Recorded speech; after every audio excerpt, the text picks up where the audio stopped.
The United States Supreme Court has just stepped directly into a massive constitutional clash that could completely upend how the criminal justice system operates in some states. If you think that your right to a fair trial is completely safe under the Bill of Rights, you need to watch out because the High Court just granted review in a case that exposes how the government has been shortcoming your fundamental constitutional protections. Recently, the Supreme Court agreed to take up a fast-moving challenge known as Keon versus the state of Florida. And on paper, this started as a local dispute involving a state licensing case, but now it has become a question of what the founders of our country actually meant when they talked about your right to a jury. Currently, 6 different states have been actively bypassing the traditional 12-person jury requirement, convicting individuals using that shrunken 6-person jury instead of the 12. The current conservative majority of the Supreme Court just signaled that they are ready to completely tear down that loophole, but the fallout from that upcoming ruling is going to trigger a shockwave that impacts all Americans. So we need to break down what is now happening in this critical case. Now, before we jump into what the Supreme Court just did, if you like this type of content, make sure you subscribe and turn on all notifications to ensure you never miss this information when I release it. I also want to thank one of the main supporters of this channel, which is Attorneys on Retainer. When it comes to self-defense protection, in my opinion, AOR is in a league of their own. They're backed by an actual law firm, the Attorneys for Freedom, and they're always trying to expand upon their benefits to give you as much as possible as a member. So if you're interested, you can check them out using the links down below. And right now, for a limited time, if you use my exclusive code ARMSCHOLAR, you can get $50 off of your individual sign-up fee or $25 off the family sign-up fee. Now, to understand why this case sent shockwaves through the legal community, we have to look at kind of the bizarre facts that brought this all the way to the Supreme Court. So in this case, the petitioner is a Florida resident. Here he was charged by the state and state prosecutors with multiple felony counts of practicing chiropractic medicine with a suspended license. Now, under normal circumstances in a federal court, if you face serious prison time, you are guaranteed a traditional and robust 12-person jury to stand between you and the power of the state. But Florida, along with 5 other states, including Arizona, Connecticut, Indiana, Massachusetts, and Utah, have exceptions. For non-capital offenses, they shrunk your constitutional shield down to just 6-person juries. So in this case, Mr. Keon was forced into a trial before a shrunken 6-person panel. He was convicted and sentenced to over a year in prison, followed by 5 years of probation. Now, Mr. Keon fought back, demanding that the 6th Amendment right to a full 12-person jury was violated. The state appeals court outright rejected his arguments, pointing to a 1970 Supreme Court precedent called Williams versus Florida. So that's where that precedent comes from. So in that older ruling, in that past Supreme Court case, the Supreme Court had used an analysis, which really was a cost-benefit analysis. And they claimed that a shrunken 6-person jury could be equally effective as a traditional one. But Mr. Keon's legal team did not accept that, so they brought this case in front of the Supreme Court. And they argue that the era of watering down the Bill of Rights is officially over.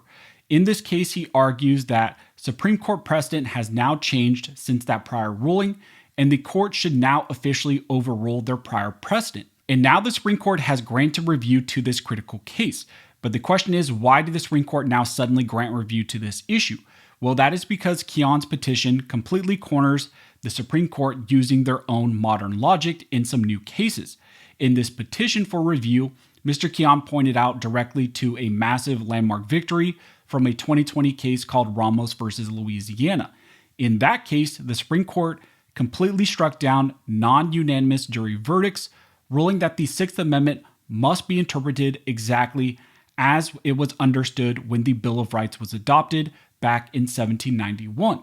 The Supreme Court in Ramos explicitly rejected the exact kind of cost-benefit analysis that was used in the 1970s prior case. Also in his petition, Mr. Keon's argument goes back to the originalist concepts and focuses on the intent of the founders.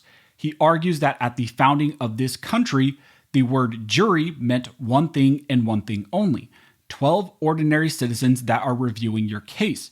When the people enshrined that right, they did not attach a rider or an exception allowing future state bureaucrats to downsize it to save time and money. Now, also to show how confident Mr. Kian's legal team is in this originalist argument, they just filed a brand new motion asking for the Supreme Court to completely dispense with the requirement of a joint appendix.